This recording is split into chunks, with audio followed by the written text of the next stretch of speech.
Powers of superintendent of police.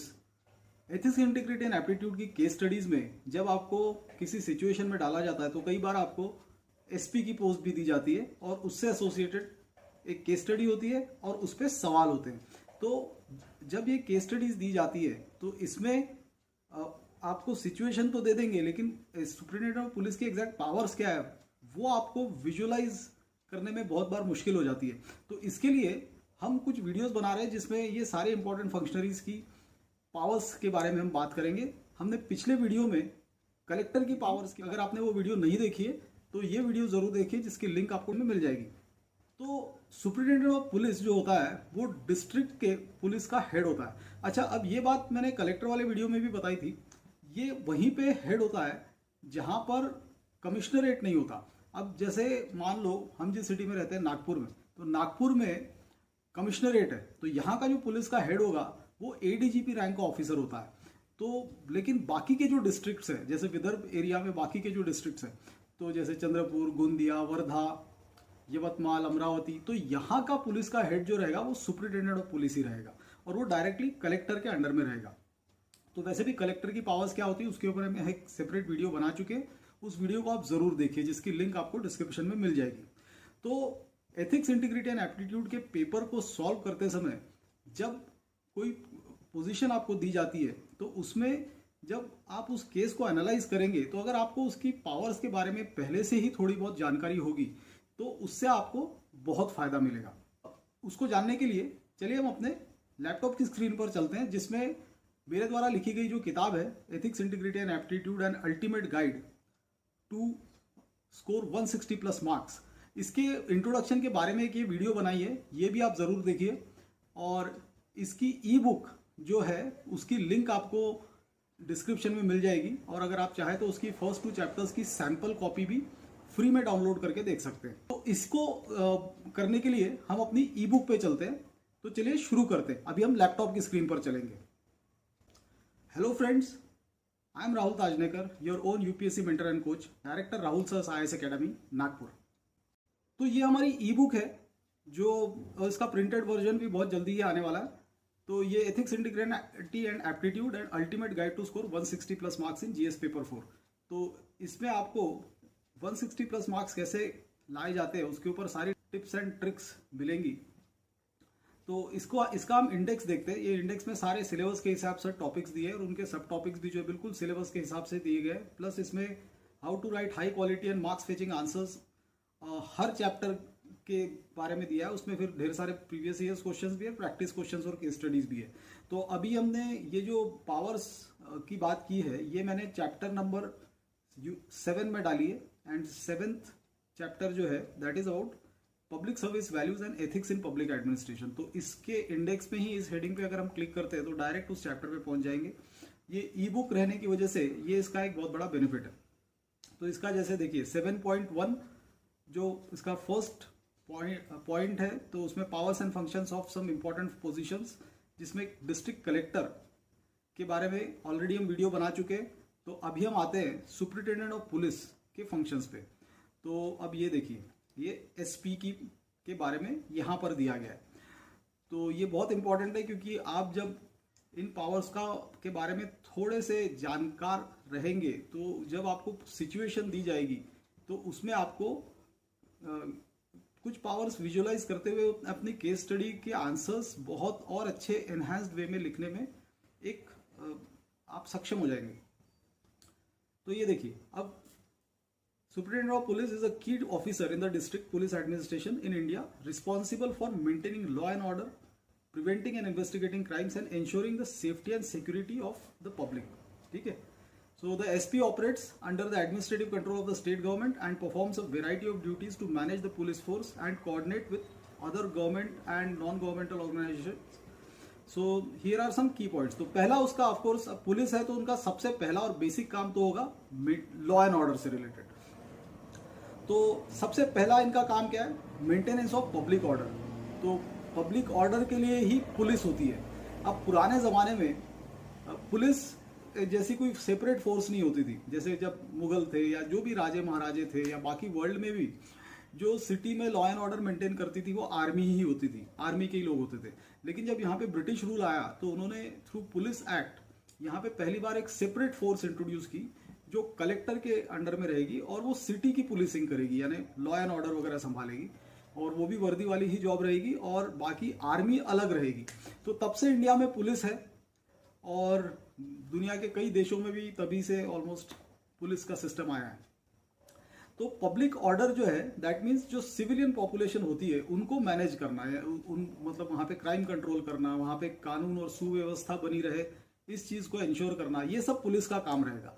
और फिर आगे चल के पुलिस के फंक्शंस कुछ और स्पेशलाइज्ड होते गए, जैसे डेमोक्रेसी आई तो इलेक्शंस के टाइम पे भी उनकी कुछ ड्यूटीज होती है।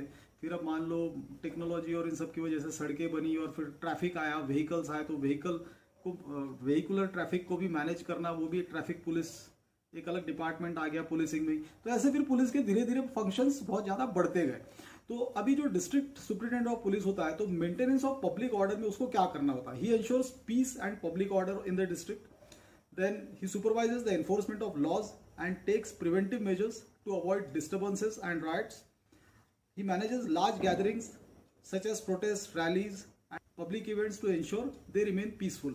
तो अब जैसे मान लो कहीं भी मोर्चा निकला है, किसी पॉलिटिकल पार्टी का निकला है या कोई धर्म से संबंधित कोई जुलूस निकला है, जैसे रामनवमी पे कोई यात्रा निकली है, ईद पे कोई यात्रा निकली है, या गुरु नानक जयंती पे कोई ये निकला है, तो जब बहुत बड़े जुलूस और ऐसे निकलते हैं तो उनमें हमेशा पुलिस तैनात रहती है। तो वो इसलिए रहती है ताकि वहाँ पे कोई अनटूवर्ड इंसिडेंट ना हो जाए, वहाँ कोई मिसक्रिएंट्स आके कोई प्रॉब्लम ना खड़ा कर दे। तो उसमें तो कई बार सिविल ड्रेस में भी कुछ पुलिस वाले उस जुलूस के साथ घूमते रहते हैं, बाकी वर्दी वाले तो रहते ही है। लेकिन ये सब मैनेज करना भी एसपी का काम होता है। डिस्ट्रिक्ट में बेसिकली उसको पब्लिक ऑर्डर मेंटेन रखना है। तो उसके लिए सारी, अब सपोज गणपति विसर्जन का प्रोसेशन निकल रहा है तो उसमें भी बहुत सारे लोग होते हैं और बहुत सारे लोग, मतलब हो सकता है उसमें कुछ शराब पी के भी हो, तो ये सारी चीज़ें वहाँ पे कुछ अनटूवर्ड इंसिडेंट्स ना हो जाए, कुछ महिलाओं के साथ छेड़खानी ना हो जाए, तो इन सबको इंश्योर करने के लिए वहाँ पुलिस हमेशा तैनात होती है। और ये जितने भी मोर्चे निकलते हैं या जो भी प्रोसेशन निकलता है उसकी ऑफिशियली एक परमिशन लेनी पड़ती है उसको, और वो पुलिस डिपार्टमेंट से लेनी पड़ती है। और पुलिस को ये भी इन्फॉर्म करना होता है कि उनका रूट क्या होगा, यानी वो कहीं से भी कोई भी अपनी मर्जी से जुलूस नहीं निकाल सकता, उसके लिए बाकायदा परमिशन लेनी पड़ती है। ऐसे ही मान लो कोई पब्लिक रैली होने वाली है किसी बड़े मैदान वगैरह में, तो उसकी भी परमिशन लेनी पड़ती है पुलिस से। तो ये सारा जो डिस्ट्रिक्ट प्लेस में ये सारी permissions district superintendent of police के ऑफिस से इशू होती है। फिर उसका लॉ एंड ऑर्डर में सुपरिटेंडेंट ऑफ पुलिस का एक दूसरा सबसे बड़ा काम है क्राइम प्रिवेंशन। तो he develops and implement strategies to prevent crime. देखिए क्राइम ऐसे तो मतलब क्राइम जब होता है उसके बाद पुलिस उसका इन्वेस्टिगेशन शुरू करती है। अब कौन क्या करने वाला है ये किसी के चेहरे पे लिखा नहीं होता। तो क्राइम जनरली लोगों की एक धारणा होती है कि क्राइम होने के बाद पुलिस पहुंचती है। भाई पुलिस पहले कैसे पहुंचेगी? क्या शहर में हर आदमी के पीछे एक पुलिस वाला लगाया जाएगा? ऐसा तो हो नहीं सकता। तो क्राइम होने के बाद ही होगा, लेकिन क्राइम को प्रिवेंट करने के कई सारे तरीके होते हैं। जैसे कि आप जो यंग लोग हैं, जो नए क्राइम के दुनिया में लोग आते हैं, उनको वहाँ आने से रोका जा सकता है। और जो पुराने क्रिमिनल्स वगैरह है उनको अरेस्ट करके जेल में डालो, और बेसिकली ताकि और क्राइम ना बढ़े। तो क्राइम को प्रिवेंट करने के बहुत सारे तरीके, अब उन तरीकों पे हम यहाँ पे बात नहीं करेंगे। लेकिन पुलिसिंग का एक बहुत इंपॉर्टेंट एस्पेक्ट होता है कि क्राइम होने के बाद उसका इन्वेस्टिगेशन तो करना ही है, लेकिन क्राइम हो ही ना इसके ऊपर भी तुमको काम करना होता है। तो उसके लिए पेट्रोलिंग करते हैं। फिर एक बेसिकली एक वातावरण तुमको ऐसा बनाना होता है कि पुलिस का क्रिमिनल्स को डर लगे। पुलिस क्रिमिनल्स के जेब में है, ये परसेप्शन लोगों में और क्रिमिनल्स में जाना नहीं चाहिए। तो ये सब इंश्योर करना डिस्ट्रिक्ट सुपरिटेंडेंट ऑफ पुलिस का ही काम होता है। फिर ऐसे he oversees the patrolling of sensitive areas and conducts regular checks to deter criminal activities. अब कुछ हर सिटी में या हर डिस्ट्रिक्ट में कुछ एरियाज पीसफुल होती है, वैसे ज्यादातर एरियाज पीसफुल ही होती है, लेकिन कुछ एरियाज जानी जाती है फॉर देयर नटोरियसनेस, और वहाँ पे रेगुलर बेसिस पे क्राइम्स होते हैं। तो वहाँ पे हमेशा पुलिस की एक आधी चौकी ही बना के रख देते हैं। फिर वहाँ पे ऐसे एरियाज में रेगुलर पेट्रोलिंग होती है और क्राइम ना हो इस चीज़ को देखा जाता है। अब देखिए, unless and until someone is arrested under preventive detention laws, जो कि वैसे भी पॉसिबल नहीं है, इतना फ्रीली कोई उसको यूज नहीं कर सकता without some special permissions. Police जब तक क्राइम नहीं होता है तब तक ज़्यादा कुछ कर नहीं सकती है, लेकिन वो क्राइम ना हो इसके लिए भी बहुत कुछ किया जा सकता है। प्रिवेंटिव डिटेंशन लॉज जो यूज होते हैं वो हमेशा टेररिज्म, नक्सलिज्म या कुछ अलग अनलॉफुल एक्टिविटीज प्रिवेंशन एक्ट जैसे है, या पहले टाडा हुआ करता था, तो ये सारी चीजें जो है ये स्पेशल केसेस में ही यूज हो सकती है। Preventive detention law normal policing के लिए नहीं यूज किया जा सकता, यानी किसी ने कुछ किया ही नहीं और उसको तुमने अरेस्ट कर लिया, तो ये नॉर्मल केसेस में नहीं होगा। तो लेकिन वारदातें ना हो इसके लिए भी पुलिस बहुत कुछ कर सकती है, और जो वो करती भी है। एक जनरली धारणा भारत में ऐसी बनी हुई है कि पुलिस कुछ नहीं करती है, ऐसा नहीं है। पुलिस वाले भी अपने आप में बहुत स्ट्रेस्ड होते हैं, अंडर स्टाफ्ड होते हैं, और पुलिस की अपनी भी बहुत सारी प्रॉब्लम्स होती है। तो मेन तो इंडिया में प्रॉब्लम ये है कि बेसिकली पॉपुलेशन टू पुलिस ही बहुत कम है, हर चीज़ ही कम है देखा जाए तो। वो आप ये रेशियो देखिए, जजेस टू पॉपुलेशन का रेशियो देखिए, then look at the ratio like doctors to population, teachers to population, so all these ratios are very skewed, यानी जितने होने चाहिए उतने प्रोफेशनल्स नहीं है, पुलिस भी नहीं है। जैसे अगर मूवीज वगैरह में देखेंगे, जैसे हॉलीवुड मूवीज में, या तो डेवलप कंट्रीज में आप देखेंगे हमेशा पुलिस घूमती रहती है, पुलिस की कितनी गाड़ियां वहां घूमती रहती है, हमेशा वो लाल बत्ती और उसकी आवाज आती रहती है पुलिस सायरन की। तो वहां उनके पास उतने रिसोर्सेज है और मैन पावर बहुत है क्राइम कंट्रोल करने के लिए। ऐसा नहीं कि वहां क्राइम नहीं होता, क्राइम वहां भी होता है, लेकिन वहां पर उनके पास रिसोर्सेज बहुत है। यहाँ पर बेसिकली अंडर स्टाफ्ड पुलिस हो, क्या किस किस चीज का ध्यान रखेंगे, तो ये पुलिस के साथ बहुत सारी प्रॉब्लम्स भी है, ये बात सच है। लेकिन इन जनरल पुलिस का एक जो वो एक करप्ट ऑर्गेनाइजेशन है, वो एक धारणा बनी हुई है, और वो कुछ हद तक है भी, तो वो भी सच है। यानी यहाँ भारत में किसी को ऐसा नहीं लगता कि पुलिस, न ये गलतफहमी पुलिस को है न आम जनता को कि पुलिस लोगों के प्रोटेक्शन के लिए है या पुलिस लोगों की दोस्त है, ऐसा किसी को ना पुलिस को लगता है ना लोगों को लगता है।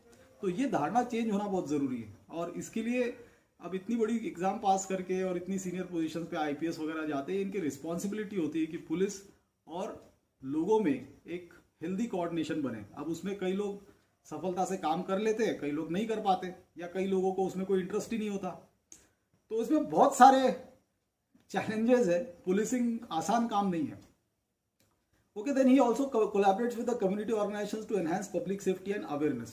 तो लोकल एरियाज में, अलग अलग लोकेलिटीज में अवेयरनेस प्रोग्राम्स चलाना, और ये सब भी सुपरिटेंडेंट ऑफ पुलिस का ही काम होता है। देन अब लॉ एंड ऑर्डर के अलावा पुलिस का एक बहुत बड़ा काम होता है क्राइम इन्वेस्टिगेशन। यानी ये हम कब की बात कर रहे हैं कि क्राइम हो चुका है, वारदात हो चुकी है, तो उसके बाद उसका इन्वेस्टिगेशन। तो उसके लिए जैसे सुपरविजन ऑफ ऑल इन्वेस्टिगेशंस, तो इसमें क्या आएगा, he oversees investigations of serious crime such as murder, robbery, rape and corruption. Then he ensures that investigations are conducted impartially, thoroughly and within the legal framework. ठीक है, तो investigation होते समय उसमें कोई कोताही ना हो, इस चीज की को भी इंश्योर करना होता है एसपी को। फिर उसके अलावा इम्पार्शियल इन्वेस्टिगेशन हो, यानी किसी बेगुनाह को जबरदस्ती तुम लॉकअप में बंद कर दे लोकल इंस्पेक्टर या सब इंस्पेक्टर्स, ये भी ना हो। तो ये सारी चीजें इंश्योर करना भी सुपरिटेंडेंट ऑफ पुलिस की ही रिस्पॉन्सिबिलिटी होती है। Then he provides guidance and support to subordinates in complex cases. Okay, तो वही उसका उस डिस्ट्रिक्ट का पुलिस का करता धरता होता है। तो कई सारी जो कॉम्प्लिकेटेड केसेस होती है, कई बार सनसनीखेज केसेस भी हो जाती है, जिसका फिर पूरा ऑल इंडिया लेवल का मीडिया कवरेज वगैरह होता है। तो इसमें जो बाकी सबऑर्डिनेट्स है उनको यही गाइड करता है कि आपको कैसे, इवन मीडिया को भी क्या क्या बताना है, ये सारी चीजें एसपी को ही तय करनी होती है। Then coordination with forensic and legal departments. तो फोरेंसिक डिपार्टमेंट मेडिकल का होता है, तो उसमें जब भी कोई मर्डर होता है तो उसकी एक ऑटोप्सी होती है, और या पोस्टमार्टम जिसको हम बोलते हैं कॉमन लैंग्वेज में। तो उसमें इंश्योर किया जाता है कि उसका मर्डर उसी वजह से हुआ है जो दिख रहा है। तो सपोज किसी को गोली लगी है, तो क्या गोली देने से पहले वो पॉइजन था, तो ये भी देखा जाएगा, उसने शराब पी थी क्या, तो इन सब की पूरी रिपोर्ट बनती है। तो ये बेसिकली सुपरिटेंडेंट ऑफ पुलिस के कोऑर्डिनेशन में ही बनती है। Then he liaises with public prosecutors to ensure proper presentation of cases in courts. तो अभी जो सरकारी वकील होता है, जिसको हम पब्लिक प्रोसिक्यूटर बोलते हैं, वो जब किसी किसी भी व्यक्ति पे जब गुनाह दाखिल होता है तो पब्लिक प्रोसिक्यूटर के पास जो बेसिक मटेरियल आएगा वो कहाँ से आएगा, यानी वो चार्जेस जब लगाएंगे उस पर तो वो कैसे आएगा। वरना कोर्ट का तो अपने जो ज्यूरिस्प्रूडेंस का बेसिक प्रिंसिपल ये होता है कि जज को किसी भी आरोपी को इनोसेंट ही मान के चलना होता है, ठीक है। So an accused is assumed to be innocent till the contrary is proven. ये basically this is a cardinal principle of jurisprudence and this is everywhere in the world, not only in India. So अब जज या court तो accused को innocent मानेंगे, तो prosecution को ये प्रूव करना है कि इसने ये गिल्टी है, तो उसके लिए जो बेसिक एविडेंसेस मटेरियल ये आएंगे वो कहाँ से आएंगे, वो पुलिस से ही आएंगे। तो प्रोसिक्यूटिंग एजेंसी को सारा मटेरियल राइट वे में सप्लाई करना ये भी सुपरिटेंडेंट ऑफ पुलिस की ही रिस्पॉन्सिबिलिटी होती है। फिर उसके अलावा पुलिस का एडमिनिस्ट्रेशन, तो पुलिस अपने आप में एक बहुत बड़ा महकमा होता है जिसका बहुत सारा स्टाफ होता है और फिर उनसे रिलेटेड जितनी भी चीज़ें होती है। तो जैसे उसमें सबसे इंपॉर्टेंट पॉइंट है पुलिस एडमिनिस्ट्रेशन में मैनेजमेंट ऑफ पुलिस फोर्स। तो he supervises the functioning of entire district police force including station house officers, SHOs and other subordinate officers and conducts regular inspections of police stations and other police establishments. So he ensures discipline, morale and welfare of police personnel. तो ये basically एक HR department का किसी company में जो काम होता है ह्यूमन रिसोर्स, वो भी पुलिस की केस में सुपरिटेंडेंट ऑफ पुलिस का ही होता है किसी भी डिस्ट्रिक्ट के। क्योंकि जैसे कोई भी डिस्ट्रिक्ट होता है वो डिस्ट्रिक्ट मतलब वो सिटी नहीं, कोई भी आप सिटी पकड़ लो वो डिस्ट्रिक्ट नहीं है, मतलब उसके अलावा ढेर सारा उसमें सिटी के अलावा भी बहुत सारे एरिया उस डिस्ट्रिक्ट में होता है।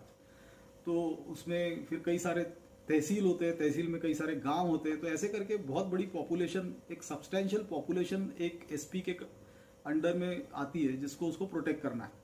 और फिर उसके लिए जो पुलिस वहाँ पे तैनात है उनकी सारी चीज़ें, उनकी ज़रूरतों का ख्याल रखना, मतलब which includes right from there leaves, उनकी जो छुट्टियाँ रहेंगी, उनकी मेडिकल रियम्बर्समेंट्स, उनके जो नॉर्मल जो डिपार्टमेंट के ऊपर वो खर्चा करते हैं कि डिपार्टमेंट के कामों के लिए जो खर्चा करते हैं उसका रियम्बर्समेंट मिले, उनकी ट्रांसफर्स, प्रमोशंस या उनकी जो ACR भरने से लेके उनका मोरल बूस्ट करना और करप्शन नहीं होने देना। तो ये सारी चीज़ें भी पुलिस के सुपरिटेंडेंट की ही होती है, डिस्ट्रिक्ट SP की ही होती है। तो वो बेसिकली एक HR हेड का भी काम करता है अपने डिस्ट्रिक्ट में।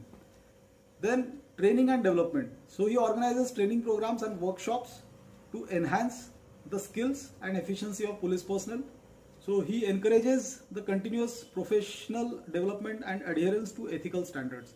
तो इसके लिए रेगुलर उनके सेमिनार्स होते हैं, कांस्टेबल से लेके सब इंस्पेक्टर्स और सबके अलग अलग लेवल के सेमिनार्स होते हैं, उनके मोरल बूस्टिंग सेशंस होते हैं, फिर उनके फिजिकल चेकअप से लेके फिजिकल ट्रेनिंग रेगुलर बेसिस पे वो भी इनकी मैंडेटरी होती है। कई स्टेट्स में तो वो बहुत मैंडेटरी होती है, कई स्टेट्स में नहीं भी होती, कई स्टेट्स में तो पुलिस ऑफिसर्स के ये बड़े बड़े मोटे मोटे पेट निकले होते हैं। सो वो कैसे चल जाता है पता नहीं, लेकिन police personnel are supposed to be fit, ये उनका एक बेसिक क्राइटेरिया होना चाहिए। They should not only be fit, they should appear also to be fit. तो ये है। फिर उसके अलावा SP की एक और रिस्पॉन्सिबिलिटी होती है, दैट इज कम्युनिटी पुलिसिंग। तो इसमें पब्लिक रिलेशंस, तो he establishes and maintains good relations with the public and addresses their concerns and grievances. Then conduct public meetings and awareness campaigns to foster community cooperation in crime prevention। देखिए police अकेले कुछ नहीं कर सकती, यानी बहुत कुछ नहीं कर सकती अनलेस एंड अनटिल उसको पॉपुलेशन का या आम जनता का भी सपोर्ट हो। तो मान लो किसी एरिया में कुछ नटोरियस एलिमेंट्स रहते हैं, तो उनको हटाने के लिए या उनका वो आगे क्राइम ना करे, इसके लिए आम जनता को पुलिस के साथ कोऑर्डिनेट करना होता है। अब जनरली अच्छे एरियाज में ये सब कम होता है, और जो थोड़े लोअर सोशो इकोनॉमिक एरियाज होते हैं, स्पेशली जो स्लम क्लस्टर्स और तो यहाँ पर क्रिमिनल्स या क्राइम से एसोसिएटेड उस टाइप के एलिमेंट्स ज़्यादा होते हैं।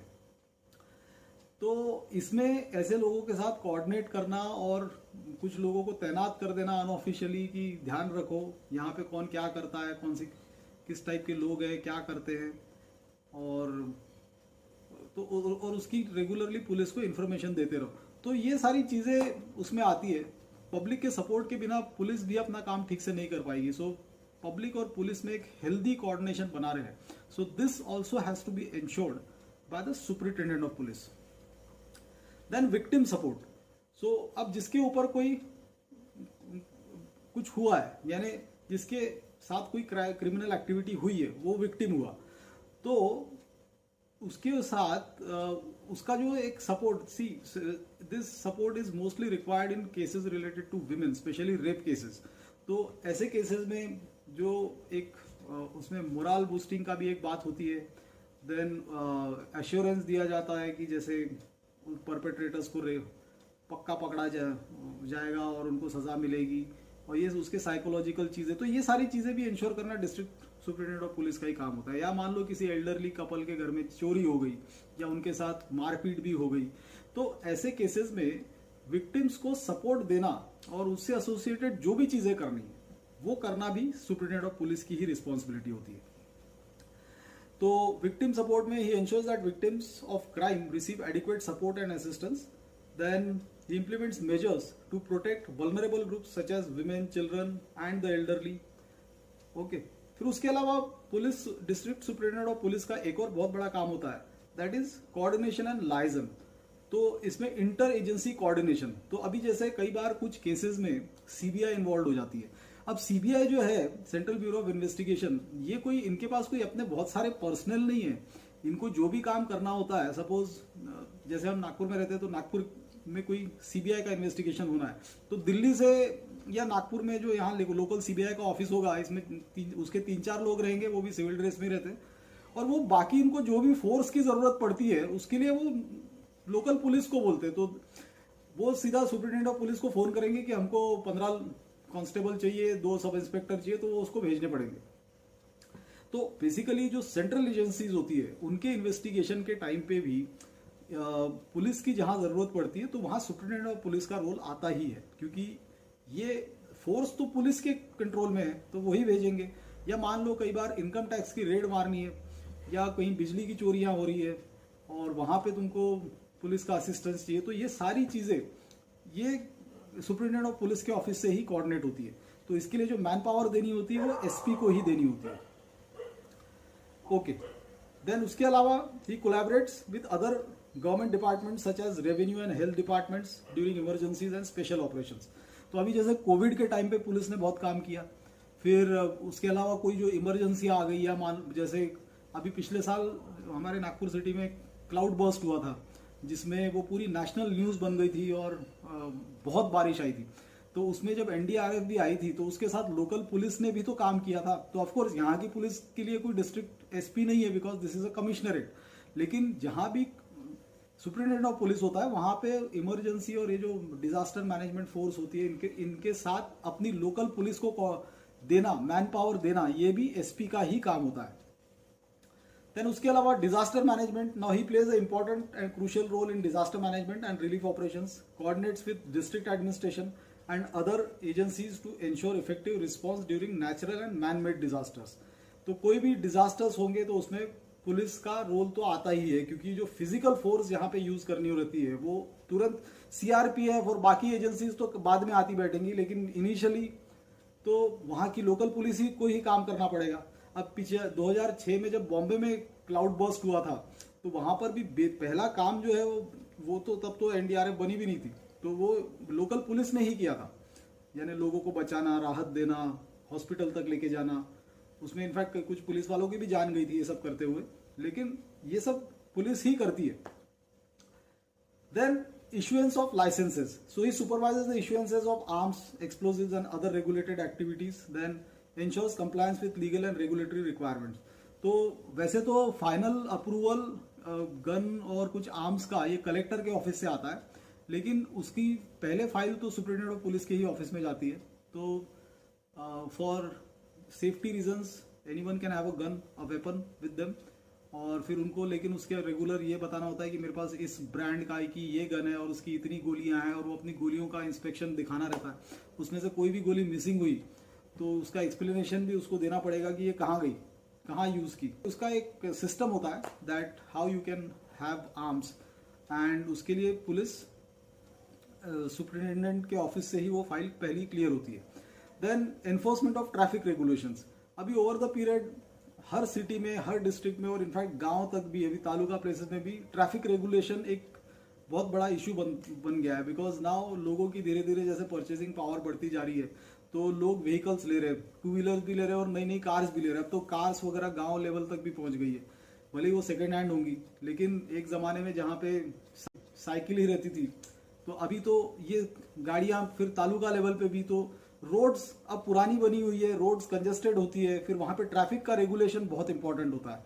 अभी कई सिटीज़ में तो बहुत सारी रोड एक्सपेंशंस हो गई और कॉन्क्रीटिंग हो गई रोड्स की, तो उसकी वजह से ट्रैफिक काफ़ी स्ट्रीमलाइन हुआ है। लेकिन बाकी जो डिस्ट्रिक्ट में बाकी की जो एरियाज होती है वहाँ पर तो पुरानी टाइप की सड़कें बनी हुई है, वहाँ पे भी गाड़ियाँ बढ़ती जा, पॉपुलेशन बढ़ती जा रही है तो व्हीकल्स भी बढ़ते ही जाएंगे। तो व्हीकल्स को मैनेज करना और ट्रैफिक को रेगुलेट करना अपने डिस्ट्रिक्ट में, ये भी एसपी का ही काम है। अब इसमें मेन प्रॉब्लम वही जो मैंने पहले भी बताया, वो मैन पावर की आती है। Because man power is always less. And आप देखिए ना, किसी भी सिटी में, जैसे अगर आप मेन सिटीज दिल्ली, बॉम्बे वगैरह इस टाइप की सिटीज छोड़ दो, तो आप नॉर्मल किसी सिटी में जाइए, आप खुद देखिए कि कितने चौराहों पे पुलिस खड़ी रहती है या कितनी जगहों पे ट्रैफिक पुलिस तैनात रहती है। बहुत कम दिखते हैं, वो दिखते नहीं। इसका मतलब ये नहीं है कि वो लोग अपने ऑफिस में बैठ के सो रहे हैं, प्रॉब्लम वो ये है कि वो है ही नहीं, लोग ही नहीं है। पुलिस डिपार्टमेंट इज एक्सट्रीमली अंडरस्टाफ्ड, ठीक है। पुलिस को, लोगों को ब्लेम करना बहुत आसान है, लेकिन पुलिस की अपनी भी बहुत सारी प्रॉब्लम्स होती है, तो वो लोग देखते नहीं है। सुप्रीटेंडेंट ऑफ पुलिस की कुछ स्पेशल ड्यूटीज भी होती है, तो ये इसमें जैसे इलेक्शन ड्यूटी में he ensures law and order during elections, then coordinates with the district administration and election commission to ensure free and fair elections. तो फ्री एंड फेयर इलेक्शंस हो, ये इलेक्शन, वैसे भी इलेक्शन के टाइम पे, लोकसभा और assembly elections के time पे, ये पुलिस, कलेक्टर, ये सारी के सारी ब्यूरोक्रेसी जो है, ये वैसे भी इलेक्शन कमीशन के अंडर में चली जाती है। एंड अब इलेक्शंस को फ्री एंड फेयर करने के लिए सेंट्रल एजेंसीज की फोर्सेस भी तैनात होती है, सीआरपीएफ, बीएसएफ के भी लोग होते ही है, प्लस लोकल पुलिस भी उसमें एक्टिव रहती है। तो बिकॉज डेमोक्रेसी का ही मीनिंगलेस हो जाएगी अगर इलेक्शंस फ्री एंड फेयर नहीं होंगे।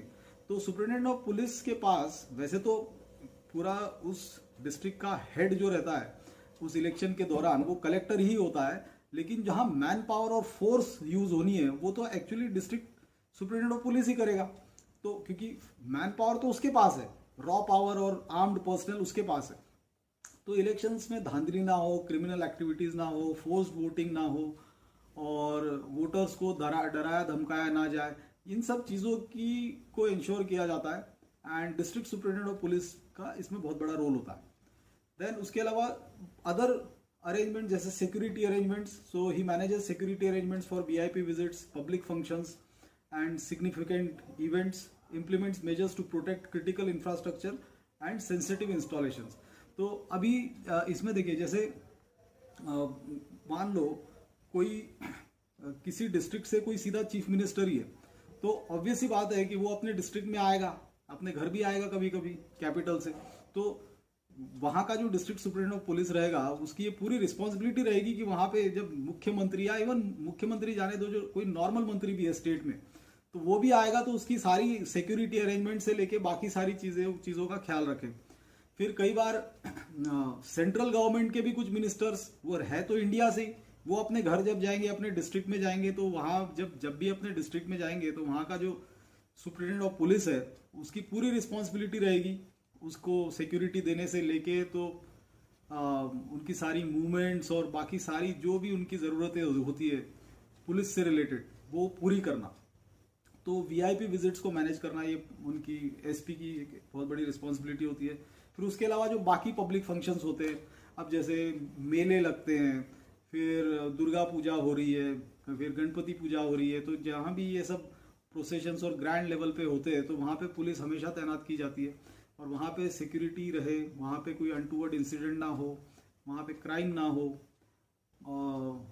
तो ये सारी चीज़ों का ध्यान सुप्रीटेंडेंट ऑफ पुलिस को ही रखना होता है, उस हिसाब से अपनी फोर्स को डिस्ट्रीब्यूट करना होता है। हो सकता है कुछ प्रॉब्लमेटिक केसेस में एडिशनल फोर्सेस भी दूसरी जगह से मंगानी पड़ती है। पुलिस के, हर स्टेट की पुलिस के पास भी अपनी एक रिजर्व पुलिस होती है, सेंट्रल रिजर्व पुलिस फोर्स तो है ही, एक एसआरएफ भी होती है, that is state reserve police force. तो कई बार रिजर्व पुलिस फोर्स से भी लोग मंगाने पड़ सकते हैं अगर कहीं पे एक्स्ट्रा ज़रूरत है तो। देन उसके अलावा एथिकल एंड प्रोफेशनल कंडक्ट को इंश्योर करना भी एसपी का काम होता है अपने डिस्ट्रिक्ट में। सो जैसे कि upholding integrity, that is maintains high standards of ethical integrity, professionalism and ethical conduct within police force and takes action against any form of corruption और मिसकंडक्ट बाय पुलिस पर्सनल। तो police department में corruption ना हो, इसकी ensure करना SP का ही काम होता है। लेकिन अब क्या करें, अगर एसपी खुद ही करप्ट है तो करप्शन ना हो, इस चीज़ को इंश्योर करना ये एक बहुत सब्जेक्टिव चीज़ है। और किस करप्शन को क्या, वैसे तो हर स्टेट की पुलिस जैसे सीबीआई, ईडी वगैरह वो तो अलग है ही, लेकिन हर स्टेट का भी तो एक एंटी करप्शन डिपार्टमेंट होता है जो इसमें, जैसे किसी भी गवर्नमेंट डिपार्टमेंट में कोई रिश्वत ले रहा है वगैरह तो उसको जो पुलिस पकड़ती है वो एंटी करप्शन डिपार्टमेंट एक स्टेट पुलिस का भी होता है। तो अब ये बेसिकली लोगों को पुलिस करप्शन के लिए पकड़ना अलग चीज है, लेकिन तुम्हारे डिपार्टमेंट में ही जो करप्शन है उसका क्या। And police is I think अगर स्टेट्स में देखा जाए तो पुलिस और पीडब्ल्यूडी इंडिया के हर स्टेट में यही सबसे करप्ट डिपार्टमेंट्स है। और फिर बाद में सेंट्रल लेवल पे इनकम टैक्स और ये सब तो है ही। तो खैर ये एक बहुत सब्जेक्टिव चीज़ है कि वो एक एसपी अपने डिस्ट्रिक्ट में कितना करप्शन कंट्रोल करता है, कंट्रोल करता है या उसको और बढ़ावा देता है और खुद भी बेनिफिट होता है। ये सब चीज़ें मतलब इस वीडियो में हम बात नहीं करेंगे, उसके लिए फिर कभी दूसरी वीडियो बनाएंगे। तो फिर आगे देखते हैं इनकी क्या, एसपी की क्या पावर्स होती है एथिकल एंड प्रोफेशनल कंडक्ट में। Adherence to human rights, so it ensures that police actions respect and protect human rights, then provides training and awareness to police personnel on human rights issues। Human rights का देखा जाए तो सबसे ज़्यादा violation भी police थानों में ही होता है। कई सारी कस्टडियल डेथ्स भी होती है, कई सारा मिसट्रीटमेंट भी होता है पुलिस थानों में। लेकिन खैर जो भी है वो आउट ऑफ लीग है, यानी वो अलाउड थोड़ी ना है वैसे ये सब करना। लेकिन कई बार पुलिस वालों को कुछ हथकंडे अपनाने ज़रूरी भी होते हैं, जैसे जो हार्डन क्रिमिनल्स होते हैं वो नॉर्मल बात करके थोड़ी ना तुमसे कोऑपरेट करने वाले।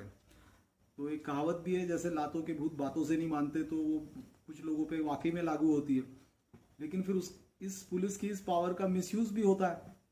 तो ह्यूमन राइट वायलेशंस अपने डिस्ट्रिक्ट में ना हो ये एसपी को इंश्योर करना होता है। लेकिन देखा जाए तो ह्यूमन राइट्स का वायलेशन अगर रिलेटिवली देखा जाए तो पुलिस डिपार्टमेंट द्वारा ही सबसे ज़्यादा होता है।